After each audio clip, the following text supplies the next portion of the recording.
Hello बच्चों, कैसे आप लोग? हमेशा की तरह मस्त और स्वस्थ। वेरी गुड बच्चों। तो आज क्लास 12th का फिज़िक्स का पेपर हुआ है और पेपर एक मैं कहूँगा इजी तो नहीं कहेंगे, एक एवरेज पेपर है। ठीक है, एक 12th क्लास के बच्चे के लिए एक एवरेज पेपर कहा जाएगा ये। ठीक है, मतलब इजी नहीं कह सकते, बिल्कुल एक एवरेज पेपर है थोड़ा सा, क्योंकि 5 मार्क्स के क्वेश्चन में थोड़ा सा कंसेप्शुअल क्वेश्चन, बाकी 3 मार्क्स के 2 मार्क्स के क्वेश्चन ठीक है। एक दो क्वेश्चन जो लॉन्ग क्वेश्चन है मुझे थोड़ा सा उस पर लगा कि बच्चा थोड़ा सा उसमें उसको ज़्यादा हार्ड वर्क करना पड़ेगा, डीप पूछे गए हैं कुछ बाकी। ठीक है, बाकी मैं इसको एक मॉडरेट पेपर कहूँगा। ठीक है, इजी नहीं कहूँगा। हाँ, तो अभी डिस्कस कर लेते हैं थोड़ा सा MCQs जो क्वेश्चंस आए हैं, 1 मार्क क्वेश्चन, 1 मार्क के, उनको डिस्कस कर लेते हैं। ठीक है, जल्दी से क्विकली। तो पहला क्वेश्चन क्या है? In Young double slit experiment the fringe width is found to be beta. एक बीटा फ्रिंज विड्थ है भाई, हमें पता है बीटा क्या होता है हमारा, लैम्बडा d/d। लाइटनिंग बेटा थोड़ा सा आज क्लियर नहीं है क्योंकि मेरी लाइट ख़राब हो चुकी है। ठीक है, तो थोड़ा एडजस्ट कर लेना। वो कह रहा है कि बीटा इसकी फ्रिंज विड्थ है इफ़ एंटायर एपरेटस, अगर सारे एपरेटस को हम किस में डुबो दे, डिप कर दे, लिक्विड है जिसका रिफ्रैक्टिव इंडेक्स म्यू है, द न्यू फ्रिंज विड्थ। बेटा अगर देखो लैम्बडा की बात करें तो अगर हम इसे किसी मीडियम में डिप कर देते हैं जिसका रिफ्रैक्टिव इंडेक्स म्यू है, तो न्यू लैम्बडा क्या होगा हमारा म्यू टाइम्स कम हो जाता है। वेवलेंथ हमेशा डिक्रीज होता है बेटा, अगर डेंसर मीडियम में ड्रॉप करेंगे तो हमारा न्यू टाइम्स क्या हो जाएगा, म्यू टाइम्स डिक्रीज हो जाएगा। तो न्यू बीटा क्या होगा, न्यू बीटा होगा हमारा लैम्बडा डैश d/d। तो लैम्बडा डैश की वैल्यू क्या हो जाएगी, लैम्बडा d/म्यू इंटू डी। और ये क्या आपका, ये तो आपका बीटा है, तो बीटा की वैल्यू क्या हो जाएगी, बीटा डैश क्या हो जाएगा, बीटा/म्यू। तो रिफ्लेक्टिव जो फ्रिंज विड्थ है हमारी क्या हो जाती है, डिक्रीज हो जाती है। ठीक है, दूसरा क्वेश्चन है a light of frequency of incident of metal surface whose work function is W0, the kinetic energy of emitted electron. अच्छा देखो, हमें पता है काइनेटिक एनर्जी बेटा क्या होती है, काइनेटिक एनर्जी होती है हमारी h न्यू माइनस नहीं हाँ ठीक है the kinetic energy of electron is के। अच्छा, काइनेटिक एनर्जी ऑफ है इफ इंसिडेंट लाइट की एनर्जी को डबल करें। देखो जो एनर्जी होती है बेटा होती है हमारी फाई नॉट प्लस के, है ना, तो इसके इक्वल होती है हमारे पास। ठीक है, और काइनेटिक एनर्जी की बात करें तो काइनेटिक एनर्जी क्या हो जाएगी, ई माइनस क्या हो जाएगी, फाई नॉट, ये वर्क फंक्शन के इक्वल हो जाएगी। इसकी फ्रीक्वेंसी क्या होती है, h माइनस फाई नॉट। ठीक है, ये काइनेटिक एनर्जी पहली है। अब दूसरे केस में क्या कर रहा है, वो फ्रीक्वेंसी को डबल कर रहा है ना, फ्रीक्वेंसी को क्या कर रहा है बेटा, डबल कर रहा है। तो फ्रीक्वेंसी कहाँ है, यहाँ, इसको डबल कर दो तो ये हो जाएगा 2h न्यू और क्या, फाई नॉट। ठीक है, वर्क फंक्शन पे कोई फर्क नहीं पड़ा। अच्छा, तो अभी कह रहा है कि तो क्या हो जाएगा हमारा द काइनेटिक एनर्जी। अब काइनेटिक एनर्जी क्या होगी, ये प्रीवियस केस है बेटा और ये सेकंड केस है आपका। ठीक है, अब इसका और इसका कंपेयर करो, हम डबल करते हैं। वैसे मान लो अगर ट्वाइस ऑफ काइनेटिक एनर्जी होती, अगर मान लो ये सपोज करते हैं हम काइनेटिक एनर्जी डबल हो जाए, तो डबल काइनेटिक एनर्जी का मतलब क्या है, 2, दोनों का डबल कर दो, इस साइड भी डबल कर दो, दोनों side, h nu minus phi naught, है ना। तो क्या आता, 2h new minus 2 phi naught, है ना। इसमें 2 फाई नॉट माइनस हो रहा है ना। देखो मैंने ये कहा है कि मैंने अगर डबल काइनेटिक एनर्जी कर दूं मैं, तो वो डबल काइनेटिक एनर्जी इतना बैठता है भाई, पर अभी वो कह रहा है फ्रीक्वेंसी को डबल कर रहा है, तो फ्रीक्वेंसी को डबल करने पे काइनेटिक एनर्जी हमारी इतनी आ रही है। इसमें देखो, इसमें तो 2 माइनस फाई नॉट है, कौन सा ज़्यादा हुआ ये बता मुझे, ये ज़्यादा हुआ कि ये ज़्यादा हुआ, ऑफकोर्स ये ज़्यादा हुआ। यानी काइनेटिक एनर्जी हमारी डबल ऑफ काइनेटिक एनर्जी से भी ज़्यादा हो जाएगी। जब फ्रीक्वेंसी को हम डबल कर रहे हैं, है ना बेटा। ये काइनेटिक एनर्जी कब है, जब फ्रीक्वेंसी को डबल कर रहे हैं, और ये काइनेटिक एनर्जी डबल है। मैं डबल काइनेटिक एनर्जी का मतलब दोनों तरफ डबल कर दो, है ना, उस टाइम ये वाली इक्वेशन बनती है। इस वाली इक्वेशन को देखो, डबल काइनेटिक एनर्जी इतने बनता है, और ये काइनेटिक एनर्जी कब, जब फ्रीक्वेंसी डबल हो जाएगी तब ये बन रही है। तो ये वैल्यू ज़्यादा है, इसका मतलब काइनेटिक एनर्जी से भी डबल होगा, तो मोर देन 2k आ जाएगा। क्या आ जाएगा इसमें, मोर देन 2k आ जाएगा। ठीक है, अगले क्वेश्चन को तरफ देखते हैं। तो थर्ड क्वेश्चन क्या है हमारा, थर्ड क्वेश्चन यहाँ कर लेता हूँ। कह रहा है कि which of the following statement is not true about the nuclear force. बेटा nuclear force stronger than coulombic force होता है, बिल्कुल न्यूक्लियर फोर्स स्ट्रॉन्गेस्ट फोर्स होते हैं। They have about the same magnitude and different pairs of electron, बिल्कुल चाहे nuclear neutron proton हो, proton neutron हो, सारे सबके लिए वो क्या होता है, सेम होता है। दे हैव ऑलवेज अट्रैक्टिव, नहीं ये गलत है इक्वेशन बेटा। हमारा न्यूक्लियर फोर्स का वेरिएशन क्या होता है, इस तरीके से होता है ना। 0.8 फर्मी से अगर इधर आएगा तो फोर्स कैसा होगा हमारा, अट्रैक्टिव होगा, अदरवाइज क्या हो जाएगा, रिपल्सिव हो जाएगा। ठीक है, उल्टा बोल दिया, ये क्या हो जाएगा, अट्रैक्टिव होगा, और ये क्या हो जाएगा हमारा, रिपल्सिव हो जाएगा। समझ में आया, ठीक है। 0.8 से फोर्स पॉजिटिव आ रहा है, हाँ ये फोर्स पॉजिटिव है बेटा, फोर्स पॉजिटिव का मतलब रिपल्सिव फोर्स है हमारा पास, ठीक है। और ये क्या है हमारा, ये अट्रैक्टिव होगा, समझ के। अगर इससे ज़्यादा हो जाएगा तो हमारा अट्रैक्टिव है, तो मतलब ये अट्रैक्टिव भी होता है, रिपल्सिव होता है। फोर्स नेगेटिव मतलब अट्रैक्टिव फोर्स, और ये मतलब रिपल्सिव, ठीक है। तो दोनों नेचर होते हैं, हमेशा अट्रैक्टिव ही नहीं होता, ठीक है। नेक्स्ट क्वेश्चन है फोर्थ क्वेश्चन कर लेते हैं हम। फोर्थ क्वेश्चन कह रहा है कि particle of mass m Q is moving with uniform speed v, ठीक है। एक यूनिफॉर्म स्पीड v है उसकी, तो the value of radius r। अच्छा देखो, जब एक ये हमारे पास एक चार्ज पार्टिकल है सेंटर में, यहाँ एक रेडियस r है और यहाँ एक चार्ज पार्टिकल मूव कर रहा है, तो हमें रेडियस निकालनी है। हमें पता है कि इन दोनों के बीच में कौन सा फोर्स होगा, इलेक्ट्रोस्टैटिक फोर्स, और इलेक्ट्रोस्टैटिक फोर्स सेंटीमीटर फोर्स के इक्वल है 1/4 pi epsilon not Q1 Q2। Q1 कितना है, Q है, Q2 कितना है, Q है, अपॉन r² है, ठीक है बेटा। r से r कटा, हमें चाहिए क्या निकालना है भाई, हमें निकालना है इसमें से वैल्यू रेडियस निकालना, इधर आ जाएगा, ये क्या आ जाएगा Q² upon 4 pi epsilon not, नीचे mv², ठीक है। और ये वाली इक्वेशन कौन सा है भाई, ऑप्शन नंबर बी, ठीक है, ऑप्शन नंबर बी आ रहा है, ठीक है। क्यों, क्योंकि इसको Q² अपॉन में क्या लिख सकते हैं, 4 pi epsilon not m b है, और b दोनों का स्क्वायर हो जाएगा, Q/v दोनों का स्क्वायर, अरे एक होल स्क्वायर कर सकते हैं ना, ठीक है। तो इक्वेशन ऑप्शन नंबर बी ठीक है इसका, ठीक है। आगे चलते हैं।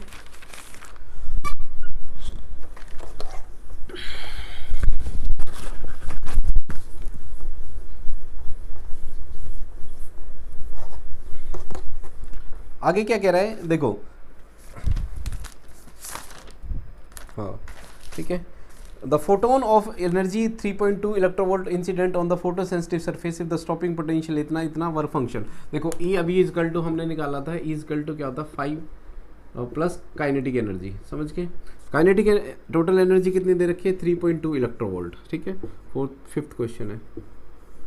और वर्क फंक्शन कितना दे रखा है, वर्क फंक्शन निकालना है, फाई नॉट निकालना है। काइनेटिक एनर्जी कितनी दे रखी है 1.5 वोल्ट। देखो काइनेटिक एनर्जी EV नॉट होता है हमारा, EV नॉट का मतलब क्या है, देखो फाई नॉट प्लस E की वैल्यू कितनी E, V नॉट कितना 1.5। अच्छा इसको इलेक्ट्रोवोल्ट बनाना है, इलेक्ट्रोवोल्ट डिवाइड करने के लिए इसको 1.6 10 टू पावर -19 से डिवाइड कर दो, तो ये कट जाएगा, 1.5 इधर आ जाएगा, तो 3.2 electronvolt is equal to phi naught plus 1.5। तो यहाँ से फाई नॉट की वैल्यू कितनी आ जाएगी 3.2 माइनस 1.5 यानी 1.7 आ जाएगा, ठीक है। 1.7 is the correct answer. Which of the following is relative magnetic permeability between, देखो 0 से 1। सिक्स्थ है जो डायमैग्नेटिक सब्सटेंस है उसकी मैग्नेटिक परमेबिलिटी क्या होती है, 1 से कम होती है। तो डायमैग्नेटिक सब्सटेंसेस में कौन है बेटा, वाटर। कौन सा है, वाटर। वाटर की मैग्नेटिक परमेबिलिटी क्या होती है हमारी, लेस देन 1 होती है, समझ गए। इसका आंसर क्या हो जाएगा, वाटर हो जाएगा। नेक्स्ट है हमारे पास 7th, कह रहा है कि the figure of source very current का ग्राफ दे रखा। देखो हमें पता है करंट का ये वाला ग्राफ होगा इसमें S वाला, वाई क्योंकि करंट की डायरेक्शन चेंज हो रही है, ठीक है। P क्यों नहीं होगा, क्योंकि करंट की डायरेक्शन चेंज नहीं हो रही है, स्टिल वो पॉजिटिव है हमारे पास, ठीक है। और इसकी डायरेक्शन क्या हो रही है, चेंज हो रही है, तो S is the right answer, ठीक है। ओके नेक्स्ट है 8 क्या कह रहा है कि name the electromagnetic wave known as heat waves. Infrared waves को बेटा, इंफ्रारेड वेव्स को क्या कहते हैं हम, हीट वेव्स भी बोलते हैं। क्या बोलते हैं बेटा, हीट वेव्स को। तो इसका करेक्ट आंसर क्या हो जाएगा, इंफ्रारेड वेव्स। नेक्स्ट है एक plane wave front is incident on the concave mirror of the radius of curvature R the radius of reflected wave front. देखो बेटा यहाँ से क्या हो रहा है कि एक रे आ रही है हमारे पास, देखो हमें पता है कि पैरेलल वेव्स आ रही है ना, ये प्लेन वेव फ्रंट है। तो ये क्या होता है हमारे पास, ये कन्वर्जिंग, भाई कॉनकेव मिरर कैसा होता है हमारा, कन्वर्जिंग वेव होता है, इसका रेडियस ऑफ ये है हमारे पास। तो कन्वर्ज होगा तो वेव फ्रंट क्या होगा, वेव फ्रंट पास आ जाएगा, ठीक है। तो वेव फ्रंट पास आ जाएगा तो ये कितना हो जाएगा, हाफ हो जाएगा, R/2। इसका आंसर क्या हो जाएगा बेटा, हाफ हो जाएगा। कन्वर्जिंग वेव फ्रंट है ये, ठीक है, कन्वर्जिंग वेव फ्रंट बनाएगा। नेक्स्ट इज 9-10, एक alpha particle of the kinetic energy same है, डी ब्रोगली वेवलेंथ निकालनी है बेटा। डी ब्रोगली वेवलेंथ क्या होती है, lambda is equal to h/2m/ke। Kinetic energy दोनों की सेम है बेटा, यानी लैम्बडा डायरेक्टली पर inversely proportional to mass root of mass, समझ के। तो अगर हम किसकी रेशियो पूछ रहा है, ये पूछ रहा है proton to the alpha particle. तो proton to the alpha particle पूछ रहा है, तो इसका मतलब क्या हो जाएगा, ऊपर आ जाएगा मास ऑफ अल्फा, नीचे आएगा मास ऑफ प्रोटॉन। तो मास ऑफ अल्फा 4 टाइम्स होता है, 4u होता है हमारे पास, 4u times of the mass of alpha 1u होता है। तो यहाँ जाएगा √2 यानी 1 आ जाएगा। 2/1 यानी आंसर आ जाएगा हमारा 2। ठीक है, नेक्स्ट क्वेश्चन है the direction of induce current in the loop A B C. देखो बेटा, करंट जब इंक्रीज होता है तो according to Lenz's law, according to Lenz's law क्या होता है, वो अपोज करेगी क्या, करंट के इंक्रीज को, है ना, लूप करंट के लूप को उसको इंक्रीज होने में, देखो जैसे मान लो ये लूप है ना, मैं कह रहा हूँ अगर यहाँ करंट इंक्रीज हुआ हमारे पास तो लूप की डायरेक्शन क्या होगी, ये ए है, ये बी है, ये सी है ना, ये है ना, हाँ यही है बेटा। ठीक है, तो करंट डायरेक्शन क्या होगी, देखो अगर करंट इंक्रीज हुआ तो बेटा ये इसको अपोज करेगा, और अपोज कब करेगा, इस डायरेक्शन में अपोज करेगा, है ना, ये तो डायरेक्शन अपोज है, तो इसका ऑप्शन क्या आ जाएगा, डी आ जाएगा। Along A B C if I increase, अगर करंट आई को इंक्रीज करेंगे तो ये इसका अपोज करेगा इस डायरेक्शन में, और ये डायरेक्शन क्या है हमारी, ए बी सी है। ठीक है, आगे पहुँचते हैं हम। ठीक है, 12th क्वेश्चन कह रहा है कि अच्छा ए सी है, ए सी करंट, ये 11th हो गया, 12th करते हैं। ठीक है, ये 10th था। तो कह रहा है कि V is equal to V naught sine omega T है हमारे पास, I is equal to I not sine, अच्छा ठीक है। देखो बेटा X इजकल टू क्या होता है हमारे पास, अच्छा I is equal to I not sine omega T plus π/4, phi की वैल्यू कितनी है, ये हमारी फाई है इसका मतलब। ठीक है, तो सीधी सी बात है, करंट आगे है, वोल्टेज कम है, वोल्टेज का फंक्शन क्या है, V naught sine omega T. ये किस में होता है, जब हमारे पास जो एक्स डिवाइस है, वो कह रहा है कि डिवाइस कौन सा जोड़ा गया, इसका मतलब वो क्या हमारा कैपेसिटर है बेटा, क्योंकि कैपेसिटर में ही जो करंट है वो क्या होता है, वोल्टेज से आगे रहता है। अच्छा, अब ये क्या पूछ रहा है कि एक्सएल की वैल्यू, एक्ससी की वैल्यू क्या है, देखो हमें पता है tan फाई इक्वल टू क्या होगा बेटा, एक्ससी अपॉन में आर होगा। फाई कितना हमारे पास 45, tan 45 कितना होता है बेटा, tan 45 1 होता है, tan 45 1 हो गया, तो एक्ससी की वैल्यू क्या आ जाएगी, एक्ससी की वैल्यू क्रॉस मल्टीप्लाई कर लो 1 यानी आर के इक्वल आ जाएगी, एक्सी की वैल्यू क्या आ जाएगी आर, तो ऑप्शन नंबर क्या हो जाएगा, डी आ जाएगा।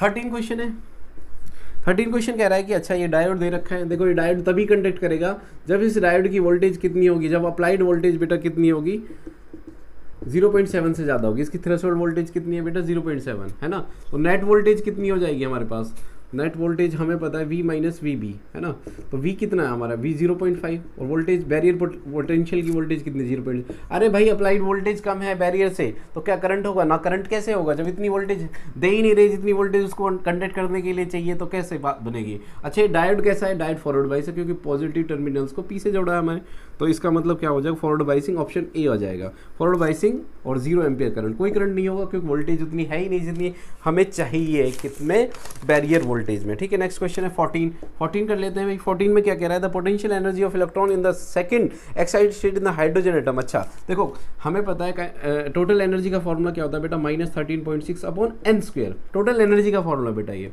तो माइनस सेकंड एक्साइटेड स्टेट में क्या हो जाएगा, 13.44 आ जाएगा 2 का, है ना, स्क्वायर क्या हो जाएगा, -3.4 इलेक्ट्रोवोल्ट हो जाएगा। अच्छा, टोटल एनर्जी क्या होती है हमारी, टोटल एनर्जी बेटा होती है हमारी ट्वाइस ऑफ द, नहीं पोटेंशियल एनर्जी पूछ रहा है, तो पोटेंशियल एनर्जी होती है हमारी twice of the total energy. ठीक है, टोटल एनर्जी का ट्वाइस कर दो तो टोटल एनर्जी कितनी हो जाएगी, -6.8 इलेक्ट्रोवोल्ट, ये पोटेंशियल एनर्जी हमारी हो जाएगी -6.8 इलेक्ट्रोवोल्ट। ठीक है, नेक्स्ट क्वेश्चन है difference of mass of the 7x nucleus. ठीक है, यहाँ से मिटा दूं मैं इसको,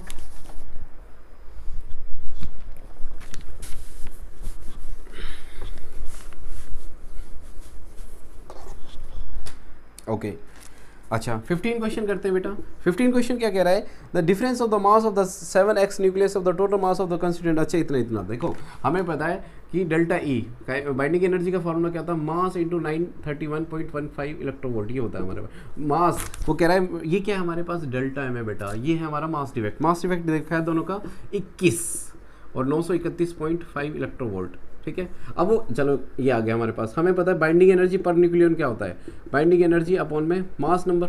ठीक है, तो ये कितना हो जाएगा, एटॉमिक नंबर ए, है ना, तो ए कितना बाइंडिंग एनर्जी हमारी 21 इंटू 931.5 इलेक्ट्रोवोल्ट। ठीक है, ये मेगा इलेक्ट्रोवोल्ट, मेगा जल्दी में, ठीक है, मेगा इलेक्ट्रोवोल्ट अपॉन ए मास नंबर कितना बेटा 7 है, 7 को कितने से डिवाइड कर दो, इसको हमें आंसर मेगा इलेक्ट्रोवोल्ट में नहीं चाहिए, हमें चाहिए AU में, तो 1 AU कितना होता है बेटा 931 में 0.5 ME होता है, तो यहाँ से इतने से डिवाइड कर दो तो ये कट जाएगा, तो यानी 7 को इससे करोगे तो कितना आएगा 3 आ जाएगा, तो 3 इज़ द राइट आंसर। अगला क्वेश्चन है असर्शन रीजन आगे बेटा, in the N type semiconductor number density of electron is greater than, बिल्कुल सही बात है, N type semiconductor number density of electron क्या होता है, नंबर ऑफ होल से ज़्यादा होते हैं, ठीक है, बिल्कुल सही है। लेकिन फिर भी जो हमारा सेमीकंडक्टर है वो फिर भी क्या होता है, न्यूट्रल होता है भाई, न्यूट्रल होता है। दैट मीन्स क्या होगा कि चार्ज इक्वल है, the charge of electron donated by the donor atom is just equal to the opposite to the that ionized donor, बिल्कुल सही बात है भाई। असर्शन देखो हमारा बिल्कुल जितना ये जो चार्ज है ना हमारे पास, देखो नंबर ऑफ इलेक्ट्रॉन्स किसके ज़्यादा हो गए, नंबर ऑफ होल्स किस में, एन टाइप सेमीकंडक्टर में, और ये चार्ज हमेशा उतना ही होता है जितना electrons donated by the donor atom is just equal to in opposite to the ionized donor. तो इसका मतलब क्या आ जाएगा, ऑप्शन ए ठीक है, बोथ असर्शन रीजन ठीक है और उसका करेक्ट एक्सप्लेनेशन है।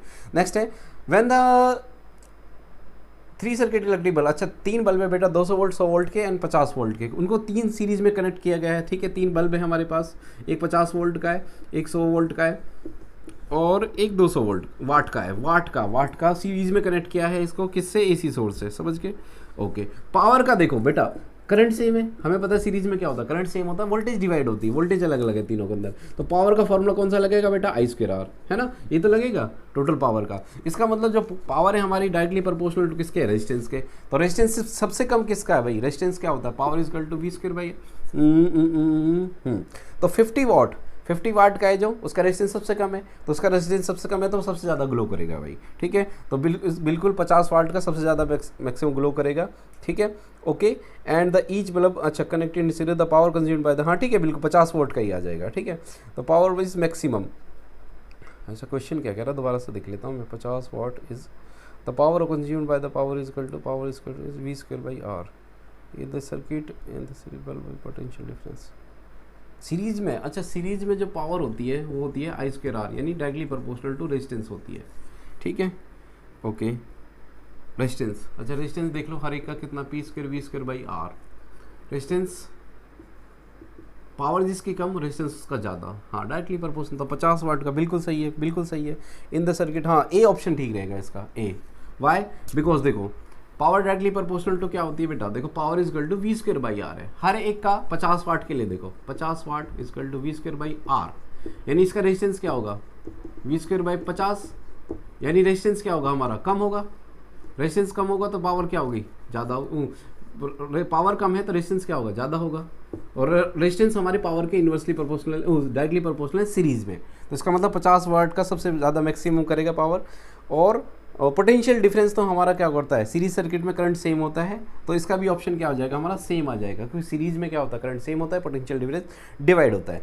18 क्वेश्चन, अच्छा 18 क्वेश्चन में क्या कह रहा है, a current carrying square loop has मायर, अच्छा length L, magnetic field torque is greater then torque of loop made of the same carrying wire current, अच्छा एक वायर है बेटा, है ना, उसकी लेंथ है, उसी से एक स्क्वायर बनाया और एक उसी से क्या बनाया, लूप बनाया, ठीक है, एक स्क्वायर लूप बनाया और एक सर्कल बनाया। अब दोनों को मैग्नेटिक फील्ड के अंदर रखा, किसके अंदर ज़्यादा टॉर्क एक्सपीरियंस होगा बेटा, टॉर्क का फॉर्मूला क्या होता है, NIBA, यानी एरिया जिसका ज़्यादा होगा उसमें ज़्यादा टॉर्क लगेगा। देखते हैं किसका एरिया ज़्यादा होता है, लूप का या किसका, लूप का एरिया ज़्यादा होता है कि सर्कल का, सर्कल का ज़्यादा होता है, ठीक है। एरिया कैसे निकाल के देख लो, 2πr, इसका सर्कमफेरेंस क्या होगा, L के बराबर हो जाएगा, R की वैल्यू क्या आ जाएगी, L बाई 2π, एरिया क्या हो जाएगा इसका, πr², है ना, तो πr² कर लो, पाई इंटू आर, आर कितना है इसका, L बाई 2π का स्क्वायर, तो यह क्या हो जाएगा, पाई इंटू L² बाई 4π², ये इसका एरिया हो गया। तो NIBA एरिया कितना आ जाएगा इसका,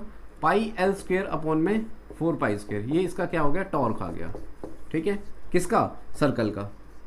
बल्ब का देखते हैं भाई, उसका लूप का क्या है, लूप का क्या होता है, एरिया इसका सर्कमफेरेंस क्या होता है, 4a equal to L, a क्या हो जाएगा, L बाई 4, एरिया क्या होता है सर उसका स्क्वायर का, A², यह हो जाएगा L² बाई 4, है ना, यही होता है ना, हाँ ठीक है, ओके, L² बाई 16, है ना, ओके।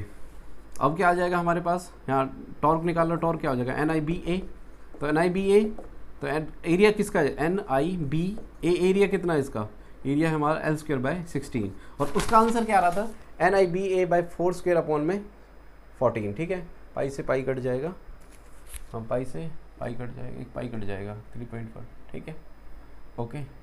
हाँ, इसको सॉल्व कर लेना बेटा, जिसका टॉर्क ज़्यादा है मतलब जिसका एरिया ज़्यादा है उसका टॉर्क ज़्यादा हो जाएगा, ठीक है, उसके अकॉर्डिंग इसका आंसर आ जाएगा, ठीक है बेटा। मैं सॉल्व नहीं किया, सॉल्व कर लेना, थोड़ा टाइम लग जाएगा, ठीक है। ओके बेटा, तो ये थे आज के एमसीक्यू के क्वेश्चंस, ठीक है। और ठीक है, मैं बाकी के सॉल्यूशंस भी जरूर डाल दूंगा बेटा, ठीक है। और चैनल को लाइक और सब्सक्राइब करना बिल्कुल ना भूले बेटा, अगर आपको क्वेश्चंस हमारे समझ में आए।